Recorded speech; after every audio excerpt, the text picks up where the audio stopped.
박현경 기자의 인사이드 아메리카. 네, 최근에 코로나19 감염자 수가 늘어나고 있습니다. 그래서 이 전문가들은 코로나는 항상 우리 주변에 있을 수 있다면서 바이러스와 함께 사는 법을 배워야 한다라고 강조하고 있습니다. 또 뉴욕에서 비만 치료제가 가장 많이 사용되는 것은 아이러니컬하게도 가장 날씬한 곳인 것으로 나타났습니다. 이 경제적, 사회적 불평등을 반영한 결과다라는 평가가 나오고 있는데요. 또 코로나19 팬데믹을 거치면서 늘어난 원격 근로자들이 사무실에 출근하는 근로자에 비해서 직장에 대한 사명감이나 목적의식이 낮다라는 조사 결과도 나와 있습니다.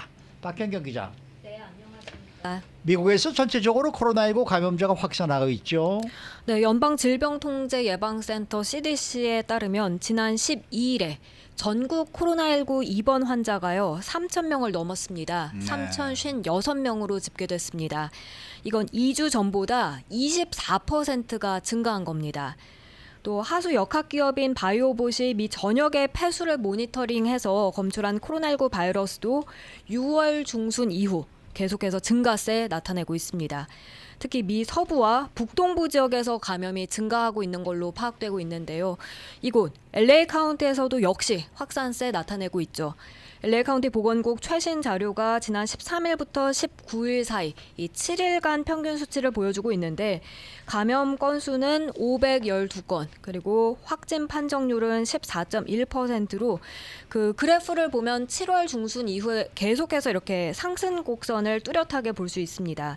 이런 가운데 가을철, 겨울철을 앞두고 전문가들 사이에서 추가 확산에 대비해야 한다 이런 경고가 나오고 있는 상황입니다. 네. 이 바이러스가 확산되고 있는데도 많은 곳에서는 특별히 지침을 바꾸거나 하지는 않았네요. 네, 그렇습니다. 켄터키와 텍사스주의 일부 학교들이 일시 휴교에 들어갔고 또 헐리우드 한 주요 영화 투자 배급사가 그 산타모니카 본사에서 직원들 마스크 착용 의무화 시켰다가 다시 이제 해제시키긴 했는데 대부분의 지역 사회, 학교, 가게에서는 특별한 지침을 시행하진 않고 있습니다. 과거 팬데믹 시기에 강도 높은 거리두기 시행을 재개할 계획도 세우지 않고 있는데요. 왜냐하면 감염자가 늘어난 건 맞지만 그래도 과거 한창 때와 비교를 해보면 입원자 수 여전히 상대적으로 적은 편이고요. 대다수의 환자의 경우도 증상이 꽤 경미한 수준에 그치고 있기 때문으로 분석되고 있습니다. 네. 지난주에 코스코를 한번 갔다 왔는데 한 10% 정도의 고객들은 마스크를 쓰고 다니더라고요. 네. 그래서 확실히 눈에 띄게 마스크 쓴 분들이 많이 늘어났다 이런 생각이 드는데 이 바이러스와 이제는 함께 살아야 하는 것이 뉴 노멀이다 이런 또 평가도 나오고 있습니다. 네, 뉴욕타임스가 포스트 코로나 시대의 뉴 노멀에 관해 오늘 아침 보도했습니다. 지금의 풍경이 포스트 코로나 시대의 뉴 노멀이 어떨지 상기시켜준다고 신문은 전했습니다. 팬데믹을 넘었다고 해서 바이러스 없는 세상에 살게 되는 건 아니라는 뜻을 한 번 더 분명히 전했는데요. 그렇죠. 이와 관련해서 미네소타 대학의 전염병 연구 정책센터 마이클 오스터홀럼 소장은 우리가 지금 매우 불편한 영역에 머물고 있다고 지적했습니다.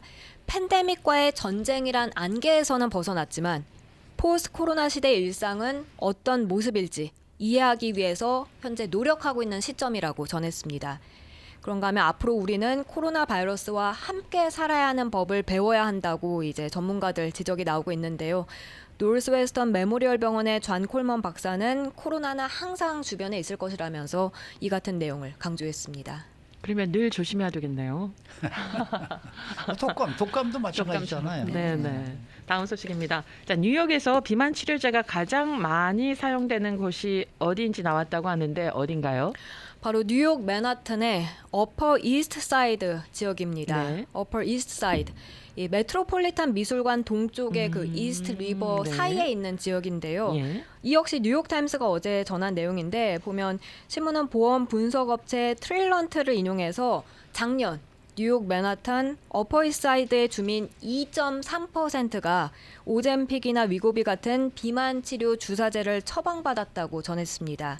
주민 2.3%가 이렇게 비만 치료제를 처방받은 건 뉴욕에서는 가장 높은 수치였습니다. 그런데 이 뉴욕의 어퍼 이스트 사이드에서 비만 치료제 이용률, 사용률이 높았다는 것은 조금 역설적이다 이런 평가 아닙니까? 네, 그게 어퍼이사이드가 과거 뉴욕 상류층이 거주했던 곳이라 하고요. 지금도 여전히 부유층이 모여 사는 곳으로 유명하다 하는데요. 특히 교육과 경제적 능력뿐만 아니라 건강과 관련한 각종 지표가 다른 지역 주민들에 비해서 월등히 높은 지역인데 여기서 이제 그게 높았던 겁니다. 2015년 통계를 보면 이 지역의 주민들 평균 수명 85세로 뉴욕에서는 가장 높았습니다.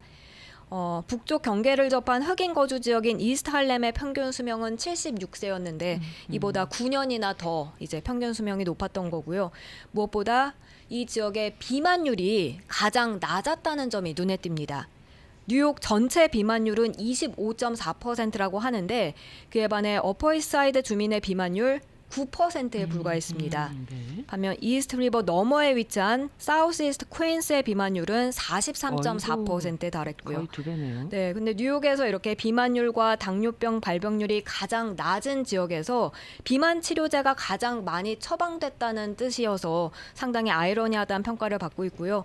정작 비만율이 높고 또 당뇨병 발병이 흔한 브루클린 이스트 뉴욕의 경우엔 이런 비만 치료제를 처방받은 비율이 이 어퍼이스트 사이드 절반인 1.2%였던 것으로 나타났습니다. 네, 결국 이 같은 현상이 경제 사회적인 불평등에 반영된 결과다 이렇게 지적하네요. 네, 뉴욕타임스가 그 부분을 지적했습니다.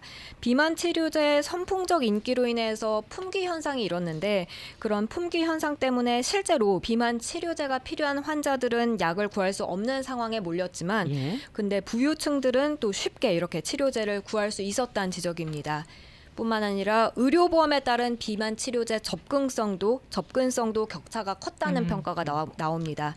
그 메디케이드는 뉴욕에서 당뇨병 치료가 아니라 살을 빼기 위한 목적의 비만 치료제 사용에는 보험금을 지급하지 않습니다. 그렇겠죠. 네, 당연히 네. 그렇겠죠. 그렇지만 부유층들이 사용하는 일반 의료보험은 체중 감량 목적에도 이 보험금이 지급된다는 설명입니다. 그래요. 네, 그래서 정말 비만을 치료해야 하는 사람들이 좀 더 원활하게 이 비만 치료제에 접근할 수 있어야 하는 것 아닌가 하는 그런 지적이 이번에 나왔습니다. 그러니까 별로 그렇게 뚱뚱하지도 않은 사람들이 이 약을 처방받아서 이제 복용하면서 살을 조금 더 빼서 더 날씬해지고 싶다 이런 이제 맞습니다. 용도로 네. 쓴다는 얘기 아니겠습니까? 네, 이게 네. 참 뭐라고 얘기를 해야 되는지.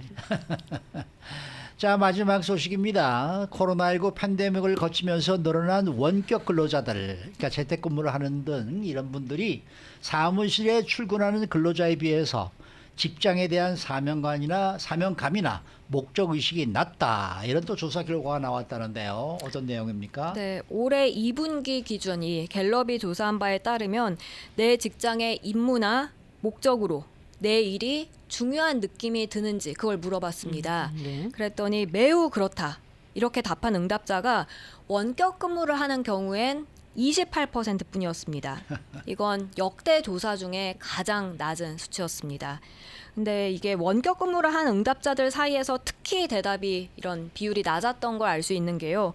원격과 사무실 근무를 병행하는 하이브리드 근로자의 경우엔 내 일이 중요하다고 느끼냐는 질문에 매우 그렇다고 한 응답 35%였습니다.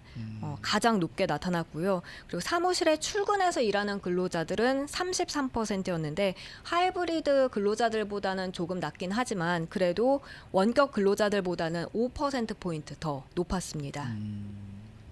그러면은 이번 조사 결과는 어떻게 우리가 해석하면 될까요? 실제로 퇴사하진 않더라도 최소한의 일만 하는 그 조용한 사직이나 아니면 네. 최소한의 일만 하는 월요일 이런 트렌드와 같이 근로자와 회사 간 벌어지는 거리감을 보여준 것 같다고 악시오스가 이번에 지적했습니다. 그렇지만 근로자의 몰입도나 목적 의식은 근로 형태 자체보다는 회사 경영부터 팀 운영에 따라 차이가 나기 때문에 전반적인 몰입도를 높여야 하는 게 맞다는 주장도 나왔습니다. 원격 근로자들이 더 높은 회사 차원의 임무나 목적 의식이 없더라도 정기적으로 회의 같은 걸 통해서 만나는 팀에는 소속감을 느낄 수 있고 그러다 보면 내일이 더 중요하게 느껴질 수 있다는 지적입니다. 네, 수고 많으셨습니다. 고맙습니다. 박현경 기자였습니다.